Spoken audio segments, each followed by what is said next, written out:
Story Lab. This week, we're taking a look at the source of every single good gift. Who's this from?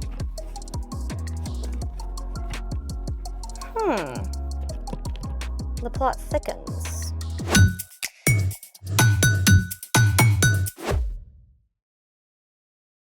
Hey, I'm Skylar. And I'm Sebastian. This month, we're talking about how God's generosity gives us a reason to give to others. So, what's up with the giant special delivery box? I don't know. It was on the doorstep when I came. And check this out. To Skylar and Sebastian. Who's it from? Not a clue. Oh, I love surprises. Open.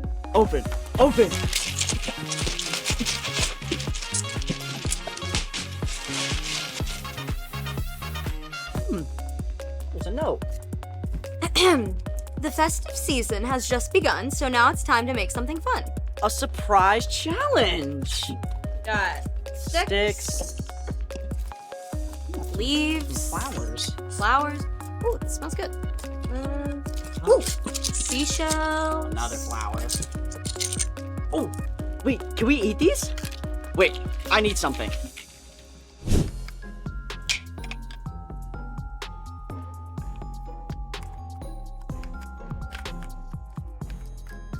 Why are they called nutcrackers if you can't crack nuts with them? We're supposed to make something with all this stuff, not eat it. Oh. Well, what else is in here? Ooh, I know what to do with these. Is it fun? Oh yeah. Let's make it! Today, we're going to turn fire green. What? I am so in. We need these pine cones and a couple of other things. Isopropyl alcohol, also known as rubbing alcohol, copper sulfate, a bowl, a lighter, gloves, and I think that's about it. Okay, put one pine cone in a bowl. Step 1, pour the isopropyl alcohol over the top of the pine cone, Aha! Alcohol is flammable. which means it can catch on fire and burn easily.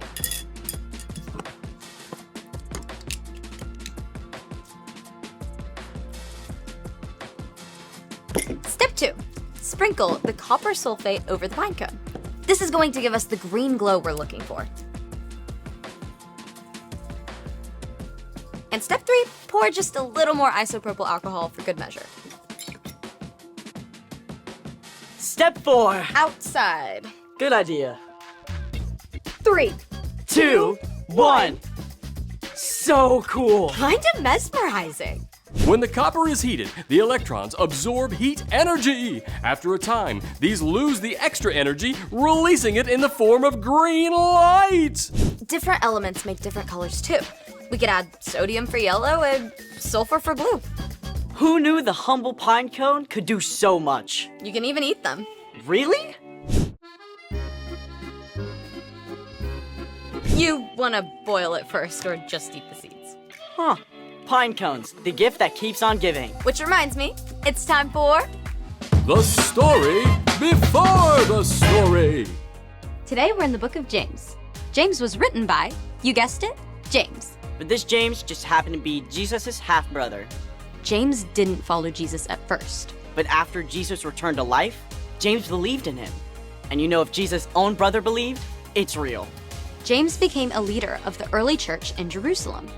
He wrote this letter to the Jewish believers to help them understand it's not only important to have faith, But to put that faith into action, it all begins with understanding just how much God has given us. which is where our story starts. Take it away. Hey everyone, I'm Padma. James wrote just one small book of the Bible, and it is packed with short, punchy statements that are basically mic drop moments. Today's verse is no exception. Every good and perfect gift is from God. Mic drop! There it is. In fact, I bet we can memorize this right now. So say it with me. Every good and perfect gift is from God. One more time. Every good and perfect gift is from God. Great! Now that's locked in your brain, let's unpack what it means. See, whatever is good in your life, from the tiniest thing to the most amazing thing, comes from God. Imagine that all the good things you have are wrapped up in a box. It's easy to look at someone else and feel like they have more than you. But the truth is, you will always have less than some people and more than others. The important thing is to stay focused on what God has given you. And God's most amazing gifts to you are not ones that you can rip off the paper to open up. First of all, God has given you life. And every single breath you take, God is literally holding you together. God's given you people to love you and care for you, and God made everything we have to eat too. And there's so much more. God created this incredible world for you to live in. Beautiful forests, rushing rivers, and sky forever. All kinds of creatures, from adorable to awe-inspiring. There's no end to what gifts we can discover in God's incredible creation. Next up, no matter who you are or where you live, God also promises the gift of help.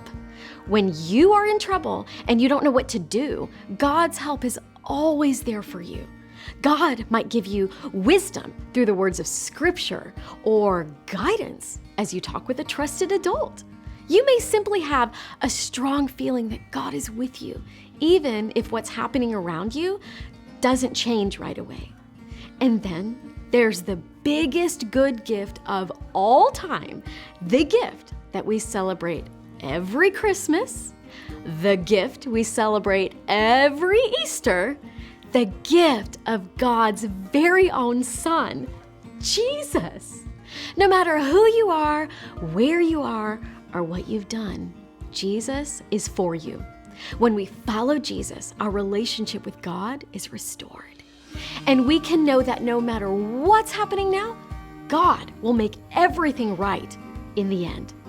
As James wrote, every good and perfect gift is from God. Everything from this amazing world to help and guidance to your actual life comes from God. And when you remember that, you can look forward to opening those gifts in new ways every single day. The end. So I know all the good stuff in my life is from God, but it's really easy to forget. Yeah, I get stuck on thinking about what I don't have rather than what I do have. Well, we all need a wake-up call sometimes. So, What's our part in the story? It's our job to remember and pay attention to all the amazing things that our generous God has given to us. You can start out your day asking, God, help me see all your gifts. once we remember to look, those gifts are everywhere. That awesome sunrise you get to see on the way to school. When your teacher sees you're struggling and gives you some help. Ooh, pizza on the lunch menu. Your kitten chasing its tail. A sense of peace and calm when you sit down to take your math test. Every single one of those things, and a million more, they're all reminders of God's generosity. Generosity is making someone's day by giving something away. And the more you start to see God's generosity to you, the more you can begin to share those good gifts with the people around you. That sounds like a win-win to me. Absolutely. It's been a gift to hang out with all of you. See you next time! Bye. So here's the thing.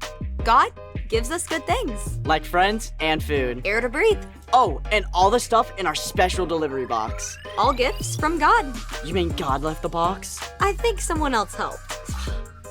This gift has got me pining for the outdoors. Want to make something else? Naturally. Thanks for joining us in the Story Lab. See you next time. I wish I was surfing on one of those waves right now.